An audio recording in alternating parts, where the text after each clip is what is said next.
Please welcome from the Campaign to Prevent Teen Pregnancy, Forrest Alton.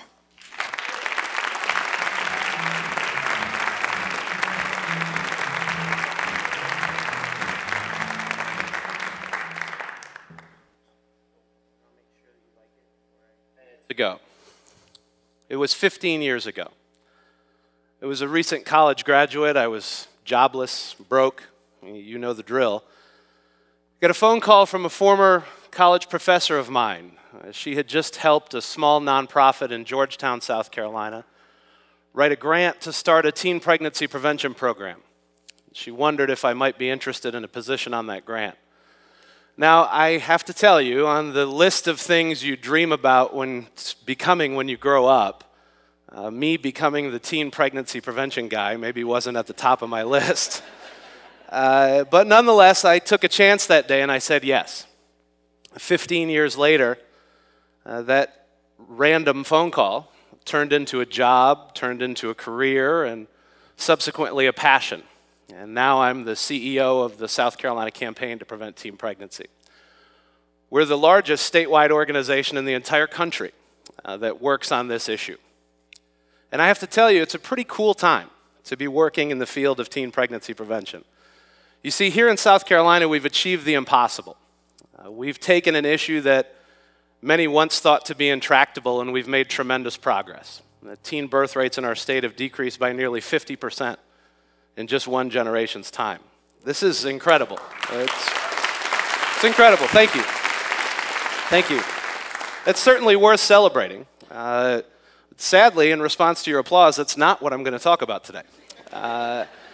What I'm going to talk about instead is the other part of the story. And the other part of the story begins with the statement, we have a tremendous amount of work left to do. I'm going to explore with you at least one of the reasons why, despite all of this progress, South Carolina still has the 11th highest teen birth rate in the entire country. I'm going to attempt to explore with you why, despite all of this progress, still 3 out of every 10 young women in our state will get pregnant at least once before she turns 20. I'm going to explore with you why, despite similar progress on a national level, the United States has the highest rate of teen birth in the entire industrialized world. We obviously have a lot of work left to do. Now, 15 years of experience provides me with some interesting insight on this issue. In fact, if you take those 15 years and add it to the years that I was a teen myself, and account for a few years in my early 20s when I was still acting like a child, that last assessment being my mother's words, not mine, what you come up with is an entire lifetime of experience dealing with, thinking about, researching, studying issues that matter and issues that impact young people. And I've developed an interesting perspective over that time. Now would be a good time to pause and say, I'm going to tell this story through the lens of preventing teen pregnancy. But I would suggest to you that you could insert any number of youth issues, drugs, violence, guns, dropout, and the list goes on. And the premise would still hold. So keep that in mind as we go through. And my lifetime of experience has led me to the following conclusion. As I think about and look at these issues, what I'm confronted with is these aren't teen issues. They aren't youth issues. Despite our willingness to point a finger and blame young people and say, well, if they just make better decisions, or if they just do this, or they just do that, what we're confronted with here is an adult problem. These are problems that we have. After all, it's the adults, it's us, that just can't seem to get it together.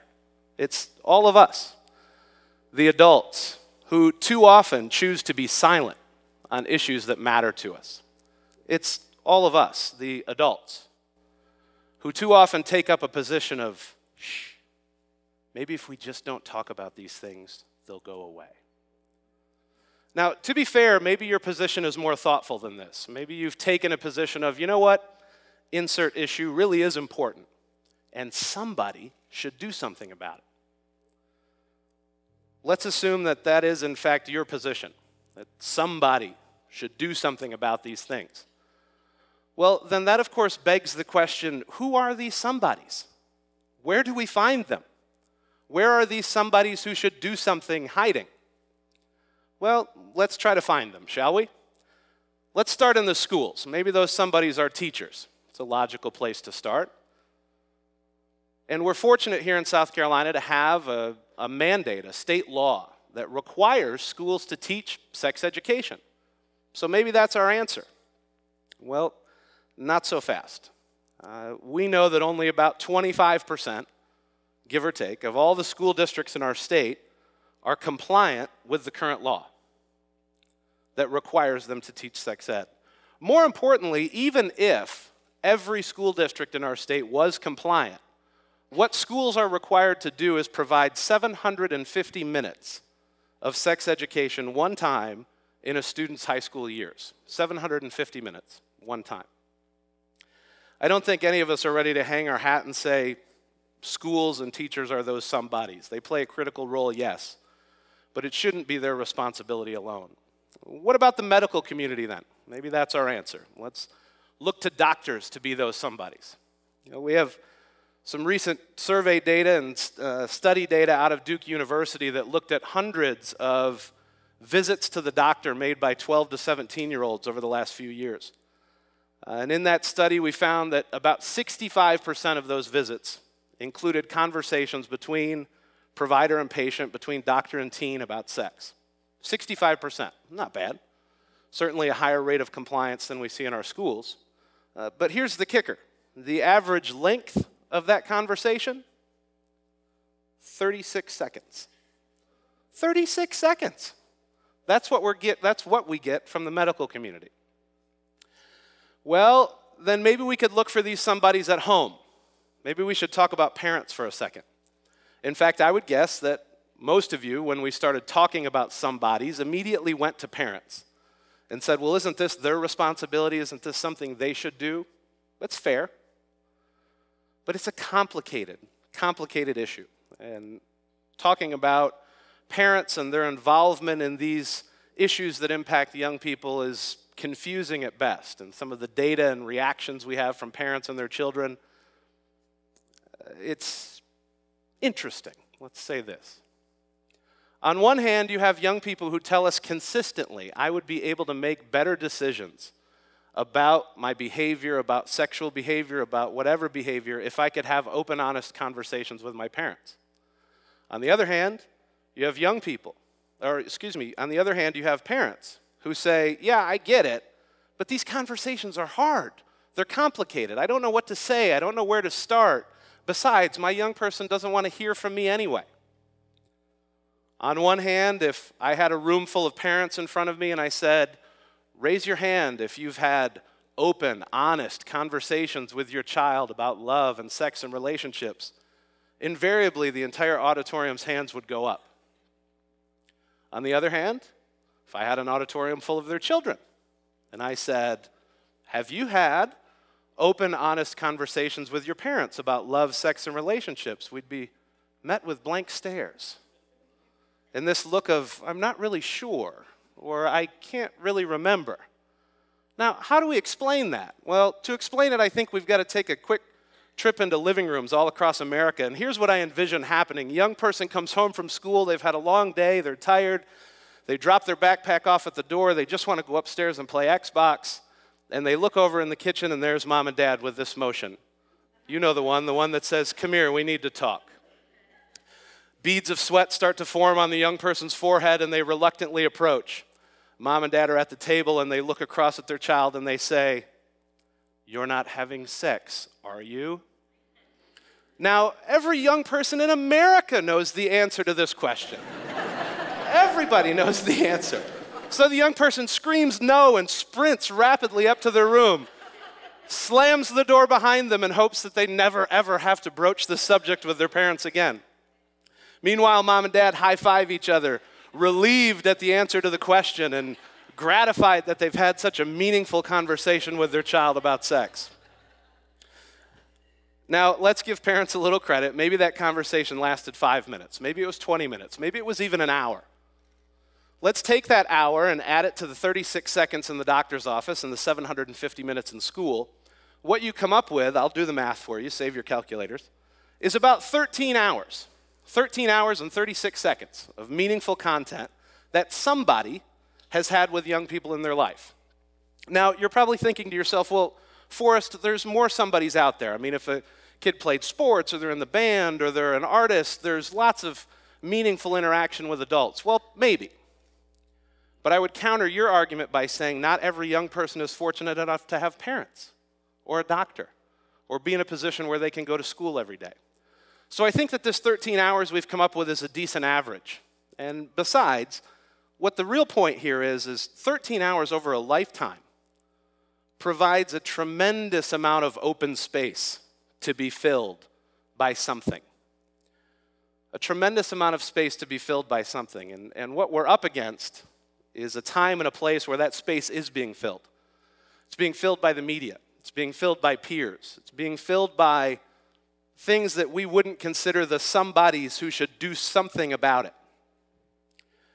I have a good friend and colleague, Dr. David Walsh. He works at an organization called Mind Positive Parenting, and he has a quote that I love to use in this context. And the quote is this: "He who tells the stories defines the culture." He who tells the stories defines the culture. So what's happening is our young people are growing up in an arena where somebody else is telling the stories, where MTV's telling the stories, where their peers are telling the stories, and subsequently those folks are defining the culture that our young people are growing up in. I don't think any of us had this in mind when we said somebody should do something about it. So how do we take this conversation back? What can we do? I recognize that in the moment this task can seem overwhelming. You've got plenty on your plate already. You're busy. You don't have time to be that somebody. I was prepared for that excuse. I've heard it before. So rather than asking you for sweeping lifestyle changes or some big commitment, as I wrap up, let me just suggest 3 things that I think we can all leave here today and do better that would make a significant difference in changing this equation of time. Number 1 is be bold. Now, this applies mostly to those teachers, parents, doctors. Be bold. Step up. Speak up. Start having these conversations with young people. Because let me tell you, right now, your silence is deafening. The second thing I would ask us to do is to be concerned and show some concern for these issues. Because trust me, these issues of violence, drugs, sex, teen pregnancy, not only impact young people, they impact our communities. We need to step up and show some concern. Now, this is a good time to just take a second and say, I'm not asking all of you to run out and start engaging young people in random conversations about sex. In fact, let's put that on the list of things not to do.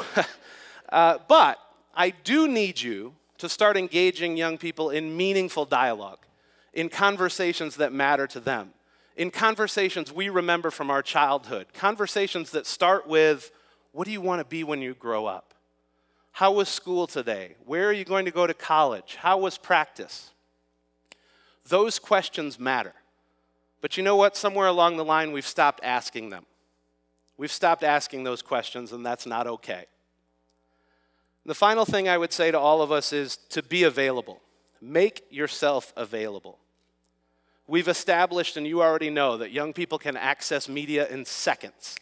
They can be on their iPhone, their computer, their Xbox. They can get whatever they need from the media. They can access their peers in seconds.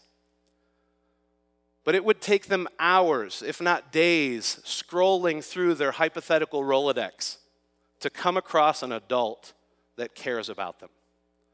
To come across an adult that's going to be non-judgmental, to come across an adult who they can have open, honest, meaningful conversations with. And that is not okay. We have an entire generation of young people waiting on us to start telling them stories. An entire generation of young people waiting on us to start helping them define their culture. We have an entire generation of young people waiting on us to make ourselves available to them. We have an entire generation of young people waiting for us to be those somebodies. Thank you.